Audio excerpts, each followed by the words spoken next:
విజ్ఞప్తి చేస్తున్నాను. విజయనగరం జిల్లాలో నిర్వహించిన మీడియా సమావేశంలో పార్లమెంటు పార్టీ అధ్యక్షుడు డీసీసీబీ చైర్మన్ కిమిడి నాగార్జున వైసీపీపై విమర్శలు చేశారు. రాష్ట్రంలో శాంతి భద్రతల సమస్యలు సృష్టించేందుకు వైసీపీ ప్రయత్నిస్తోందని ఆరోపించారు.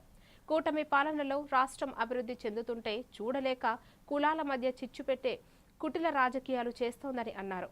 రాష్ట్ర అభివృద్ధి కోసం కృషి చేస్తున్న ఉప ముఖ్యమంత్రి పవన్ కళ్యాణ్ను కులాన్ని ఆపాదించడం సిగ్గుచేటని ఆయన పేర్కొన్నారు.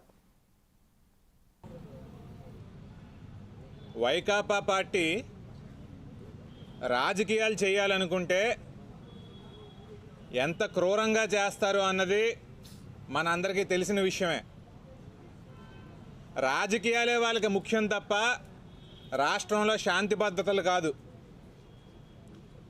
రాజకీయాలు చేయాలనుకుంటే వాళ్ళు కులాల మధ్య చిచ్చు పెడతారు, వర్గాల మధ్య చిచ్చు పెడతారు, మతాల మధ్య చిచ్చు పెడతారు.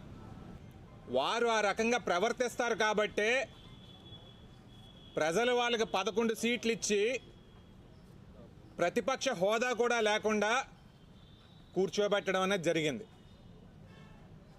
ఈ రోజున రాష్ట్రంలో వైకాపా నాయకులు తీరు చూస్తూ ఉంటే ప్రశాంతంగా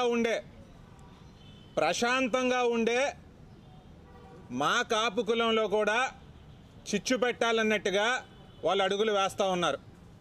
అయ్యా, తెలుగుదేశం పార్టీ కానీ, అప్పట్లో ఎన్టీఆర్ గారు కానీ, ఇప్పట్లో చంద్రబాబు నాయుడు గారు కానీ రాష్ట్రంలో ఉన్న వాళ్ళందరినీ కూడా వీరు మన మనుషులు, వీరి జీవితాలు బాగుండాలి, వీరు సుఖ సంతోషాలతో ఉండాలి, ప్రతి కులం కూడా అభివృద్ధి చెందాలి, అందులోంచి వ్యాపారస్తులు రావాలి,